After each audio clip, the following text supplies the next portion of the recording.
So I'm gonna talk strictly from the kind of public transit lens here. For us, the infrastructure bill is actually kind of evidence of a problem that exists, which is we're not really managing our infrastructure well. By getting into a place where we needed this infusion of funds to be able to bring things back into good condition, says that we've not been good stewards of these assets over time. And it's sort of interesting to us that the bill itself doesn't really use or embody some of those principles of asset management. There's still a bit of an emphasis on kind of shiny new things, modernization, and there's really that mix in there that can be a little bit confusing. So to bring this to a specific kind of transit example, in transit, we actually have the transit asset management plan. It's a requirement that was put into place in MAP 21 that we have to have a plan. So when we're talking about this next 12 months, our next 12 months has already been programmed, right? It's in our plan. So for us, what we did, everyone knows COVID was heavily impacted public transit. Our ridership and our user base shifted quickly. But what we had is a plan where we had looked at kind of best case, worst case, and where we hope to be. Now, when this infrastructure funding and even the CARES and the CARISA Act money came into the organization, we were able to just go to our list in our asset management plan and say, the next projects to be funded are this. So the only thing that changed was our constraints.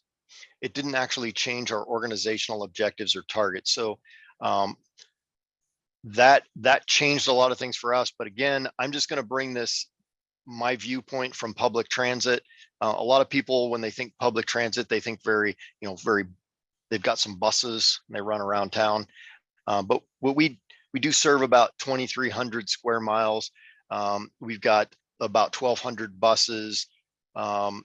We've got 122 miles of rail, 234 light rail vehicles, and 66 commuter rail. And we have dozens of facilities and public facilities and a police department and all kinds of things. So when that funding came in, our ability to look at our plan and say, what is it that we have planned?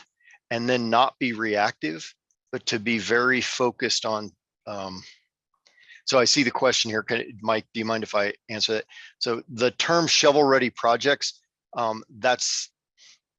we have a renewal and replacement schedule, and that includes some deliverability pieces.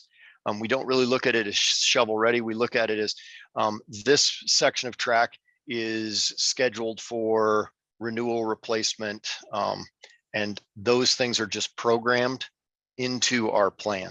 So the transit asset management plan requirement from the federal government stitches perfectly into the infrastructure, the new IIJA bill, which is, we had this plan. So we had these projects that were prioritized, and then we had money that came into the agency, and then we just had to line those up. There's of course some other things to it, but that's really in practice what we did. We said, this is the worst case. Then we had extra money. We just went back to this list of prioritized projects and plugged those in, because for us, it takes a long time to get projects delivered. Hopefully that kind of gives people a little bit of a picture of RTD and public transit and how we're implementing this funding.